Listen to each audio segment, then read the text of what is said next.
Delhi NCR के लोगों को सर्दी ने हिलाकर रख दिया है। इस सीजन में शनिचर का दिन सबसे ठंडा रहा, जबकि आज भी रही सर्द हवाओं ने लोगों को हिलाकर रख दिया। दिल्ली में ऑरेंज अलर्ट जारी कर दिया गया है। देखिए रिपोर्ट।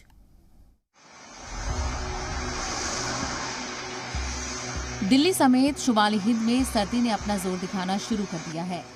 शनिचर को पारा गिरने के बाद महकमा मौसमियात ने आगे और सर्दी बढ़ने का अंदेशा जताया है। महकमे ने दिल्ली में 25 और 26 दिसंबर के लिए ऑरेंज अलर्ट भी जारी किया है।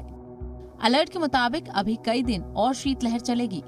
साथ ही सुबह घने कोहरे की मार देखने को भी मिल सकती है। शनिचर को दिल्ली में मिनिमम टेम्परेचर 5.5 डिग्री दर्ज किया गया, तो इतवार और सोमवार को 2 से 3 डिग्री तक गिर सकता है। महकमे के मुताबिक टेम्परेचर में गिरावट की खास वजह शुमाल मगरिब से आ रही हवाएं हैं।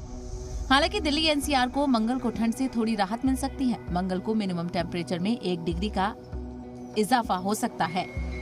वहीं साल के आखिर में मौसम बेहतर रहने का अंदाजा लगाया गया है। ब्यूरो रिपोर्ट, जी मीडिया।